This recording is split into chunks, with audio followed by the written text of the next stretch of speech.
அனைவருக்கும் நமஸ்காரம். உங்கள் கேதுவின் காதலன் பேசுகிறேன். நமது நெக்ஸ்ட் டிவி நேயர் அனைவருக்கும் இந்த குரு பெயர்ச்சியினுடைய பலன்களும் வாழ்த்துகளும் அனைவருக்கும் சொல்லிக்கொள்கிறேன். இப்போது உதாரணமாக நம்ம பேசுவோம். எல்லாருக்கும் ஒரு ஆவல், குரு பெயர்ச்சி, ஆம் ஒரு நல்லது நடந்து விடாதா என்ற ஏக்கம், நம் குடும்பத்தில் திருமண விழாக்கள் நடந்து விடாதா என்ற மற்றொரு ஏக்கம். ஆக ஏக்கங்களுக்கு ஒரு விடிவு காலமாக இந்த குரு பெயர்ச்சி எப்படி இருக்கும் என்பதை 12 ராசிகளுக்கும் நமது டிவி நேயர்கள் மூலமாக காண்போமா? 2026 தலையான நட்சத்திரம், தலையான ராசி, தலைமையான ராசி மேஷம். இந்த மேஷ ராசிக்கு இந்த 2026 எப்படி இருக்குன்னு பார்ப்போமா? மேஷராசி பெண்களாக இருந்தால் இந்த ஆண்டு கணவரினுடைய உடல்நிலையும் சகோதரனுடைய உறவு நிலையும் பிரச்சனையாகவே இருக்கும். நீங்கள் பொறுத்துத்தான் போக வேண்டும், நீங்கள் அனுசரித்து தான் நடக்க வேண்டும், நீங்கள் ஆலோசித்து தான் ஒரு பதிலை சொல்ல வேண்டும். ஆலோசனை இல்லாமல் வழக்கமான பாணியிலே நீங்கள் பேசினால் கணவனையும் இழக்க வேண்டும், சகோதரிகளையும் இழக்க வேண்டும், சொத்தையும் இழக்க வேண்டும். ஆக இந்த 2026 மேஷ ராசிக்கு மிகுந்த சிரத்தையுடன் கவனத்துடன் கையாள வேண்டும். இது பெண்கள். ஆண்களாக இருந்தால் வீட்டை பராமரிப்பதில் மிக கவனமுடன் இருக்க வேண்டும். வீடு கட்டுகிறேன் என்ற பெயரில் நீங்கள் ஆரம்பித்த ஒரு வேலை அல்லது ஆரம்பிக்க போகிற வேலை உங்களுடைய பொருளாதாரத்தை சிக்கலில் கொண்டு போய் நிறுத்திவிடும். 10 லட்ச ரூபா லோன் போட்டிருந்தீங்க, வீடு கட்டலான்னு பிளான் வச்சுருந்தீங்கன்னா கண்டிப்பாக அந்த பிளானுக்குள்ளேயே செயல்படுத்துங்க. பிளானை மீறி எக்ஸிக்யூட் பண்ணிங்கன்னா 20 லட்ச ரூபாய் கடனிடம் அந்த கடனில் சிக்கி காலம் ஃபுல்லாக உங்களுடைய சந்தோஷங்களை இழக்க நேரிடும். ரியல் எஸ்டேட்டுக்கு போகிறீங்களா?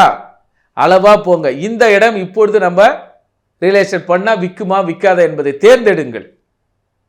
பிளட் டெஸ்ட்டுக்கு போங்க, கேர்ஃபுல்லாக பாருங்கள். உங்களுடைய ரத்தம் தானே இது, உங்களுடைய டெஸ்ட் தானே அது, உங்களுடைய ரிப்போர்ட்டு தானே என்பதை ஒரு முறைக்கு பல முறை யோசனை செய்யுங்க. வாகனங்களுக்கு வெளியூருக்கு போகிறீங்க, போகிறதுக்கு முன்னாடி ஒரு வாரத்துக்கு முன்னாடி பிளான் பண்ணி வண்டி நல்லா இருக்கா, வாகனம் நல்லா இருக்கா, டிக்கெட் கன்ஃபார்மா, இப்படி எல்லா விதத்திலையும் ஆலோசனையும் தீர விசாரணையும் செய்து கொண்டு செயல்பட வேண்டிய ராசி மேஷராசி. இந்த 2026 குரு பயிற்சி உங்களை விசாரணைக்குள் வந்து நிறுத்தும். மேஷராசி பாருங்க, விசாரணை கூண்டில் நிற்பீங்க. உங்களால் தான் இவ்வளோ ஆச்சு, உங்களால் தான் இவ்வளோ நடந்தது, உங்களால் தான் உங்கள் பேச்சு கேட்டுதான் இவ்வளோ நஷ்டம், அப்படி என்று உங்களை குற்றவாளி கூண்டில் நிற்க வைத்து விடுவார்கள். அரசாங்கமும் சரி, குடும்பமும் சரி, குடும்ப உறுப்பினர்கள் ஒவ்வொருவரையும் விசாரிங்க. பையன் என்ன பண்ணுறா, பொண்ணு என்ன பண்ணுது, மாமியார் என்ன பண்ணுறா, மைத்துனன் என்ன பண்ணுறா, அம்மா என்ன பண்ணுறா, அப்பா என்ன பண்ணுறா, அத்தனை பேரும் விசாரித்து அவர்களுக்கு என்ன தேவை என்று கொடுங்கள். நீங்கள் மாட்டு வழக்கமான பாணியில் அவளுக்கு 5000 இவங்களுக்கு 5000 சரி புள்ள போகுது பொண்ணு போகுதுன்னு போயிட்டீங்க. பொண்ணும் போயிடும், பையனும் போயிடுவான். சொல்லு மீறும் உங்களால் குடும்பத்தை மெயின்டைன் பண்ணவே முடியாது. ஆக குடும்ப பொறுப்பை கையில் எடுத்துக்கொண்டு இந்த ஆண்டு குடும்பத்தை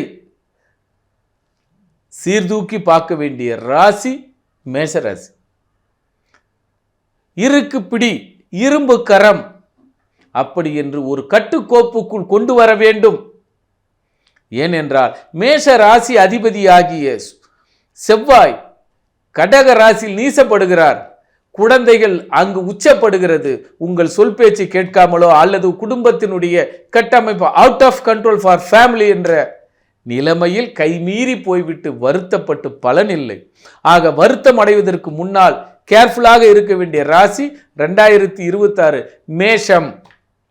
குறிப்பாக பிளட் டெஸ்ட்டு, இரத்த உறவு, வாகனம், பெண்களாக இருந்தால் கணவனை கேளுங்க. ஐயோ நைட்டு 10 மணிக்கு மேலே ஆச்சு, எங்கே இருக்க, ஏது இருக்க, எப்போ வருவ என்று கேள்வி கணைகளால் துளைத்து எடுங்கள். கணவன் சரியாக வழிக்கு வந்து விடுவார். ஆணாக இருந்தால் தம்பி சகோதரியோட டைம் ஆச்சு, எதுவாக இருந்தாலும் பரவாயில்ல, காலைல பேசியில் வீடு வந்து சேரு. ஒரு கட்டுக்கோப்புக்குள்ளே இந்த ஆண்டு மட்டும் இருந்து விடுங்கள். உங்கள் வாழ்க்கை பொன்னான எதிர்காலமாக அடுத்த ஆண்டு குரு பயிற்சி சிறப்பாக இருக்கும் மேஷராசிக்கு. ஆனால் இந்த ஆண்டு சீரும் சிறப்புமாக கட்டுக்கோப்புடன் கண்டிப்புடன் இருக்க வேண்டிய ராசி மேஷம். நன்றி, நமஸ்காரம்.